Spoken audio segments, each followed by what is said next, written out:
Election results వచ్చిన గత నెల రోజులుగా పుంగనూరు నియోజకవర్గంలో రాజంపేట పార్లమెంటు పరిధిలో అదేవిధంగా ఈరోజు మీడియాలో చూస్తున్నాము. రాష్ట్ర వ్యాప్తంగా కూడా ఈరోజు వైఎస్ఆర్ కాంగ్రెస్ పార్టీ నాయకులు, చిన్న చిన్న లీడర్లు, వీళ్ళందరిపైన ఆస్తులపైన భౌతిక దాడులు, అదేవిధంగా రకరకాల ఈరోజు దాడులు గురవడం చూస్తా ఉన్నాము. ఇది చాలా దారుణమైన పరిస్థితి. మరి ముఖ్యంగా పుంగనూరు నియోజకవర్గంలో ఎప్పుడూ లేని కొత్త సంస్కృతికి ఈరోజు తెరలేపుతా ఉన్నారు.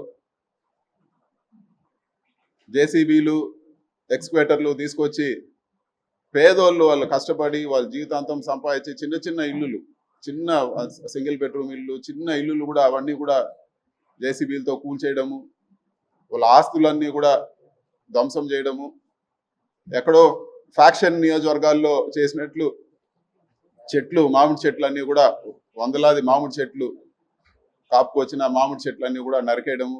ఈరోజు పుంగనూరు నియోజకవర్గంలో కానీ, కోడూరు నియోజకవర్గంలో కానీ ఇవన్నీ కూడా ఒక మంచి సంస్కృతి కాదని చెప్పి కూడా నేను తెలియజేస్తా ఉన్నాను. రాజకీయంగా అంటే ఏదైనా రాజకీయాల్లో ఎలక్షన్లప్పుడు రాజకీయంగా కొట్లాడలే కానీ చిన్న చిన్న వాళ్ళ పైన వచ్చి వాళ్ళ ఆస్తుల పైన, ఈరోజు వాళ్ళ కుటుంబ సభ్యుల పైన, వాళ్ళ వెహికల్స్ కానీ, లేకపోతే ఇంకా కూడా దారుణమైన విషయం ఏమంటే పుంగనూరు నియోజకవర్గంలో పేదవాళ్ళు ఆవులు మేపుకొని బతికే వాళ్ళు ఆవులు దొంగతనం చేసి తీసుకెళ్ళిపోవడము, కళ్యాణ మండపాలు కూల్చడము, ఈరోజు దారులు ఇవ్వకుండా అడ్డగించడం, ఇన్ని కూడా ఘోరంగా జరుగుతూ ఉన్నాయి. వీటన్నిటిని కూడా ఈరోజు పరామర్శించేదానికి పోదామంటే కూడా ఈరోజు పోలీసుల పైన ఒత్తిడి తీసుకొచ్చి హౌస్ అరెస్ట్ చేయడం జరిగింది.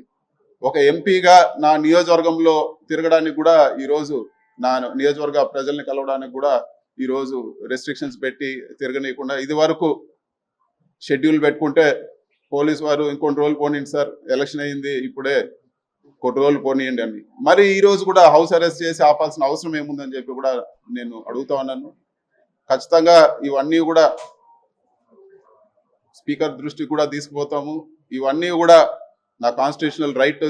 ఒక ఎంపీగా నేను ప్రతి గడప, ప్రతి కార్యకర్త, ప్రతి నా దగ్గరకు వచ్చే ప్రతి ఒక్కరిని కూడా కలిసే అధికారం ఉంది. ఈ విధంగా చేయడం సరైన పద్ధతి కాదని చెప్పి కూడా నేను తెలియజేస్తా ఉన్నాను. అంతేకాకుండా ఈరోజు సీట్లు తక్కువ వచ్చిండొచ్చేమో కానీ 40% మంది ఈరోజు రాష్ట్రంలో 40% మంది వైఎస్ఆర్సీపీకి ఓటేశారు. అంటే ఈ 40% మందిని రాష్ట్రం నుంచి పంపించేస్తారా? ఈ 40% మంది ఓటేసిన వాళ్ళందరిపైన మీరు దాడులు చేస్తారని చెప్పి కూడా నేను అడుగుతున్నాను. ఇది సరైన పద్ధతి కాదు, ఇది సరైన పద్ధతి కాదు. ఇలాంటి దాడులు, ఇలాంటి చర్యలు మంచి పద్ధతి కాదని చెప్పి కూడా నేను తెలియజేస్తున్నాను. అధికారము ఎప్పుడు కూడా ఎవరు కూడా శాశ్వతం కాదు. రాష్ట్రంలో ఎన్నోసార్లు పార్టీలు వచ్చినాయి పోయినాయి కానీ ఇలాంటి సంస్కృతి రాష్ట్ర వ్యాప్తంగా ఇది ఒక కొత్త ఒరవడికి తెరలేపారు. ఇది మంచి పద్ధతి కాదని చెప్పి కూడా నేను తెలియజేస్తున్నాను.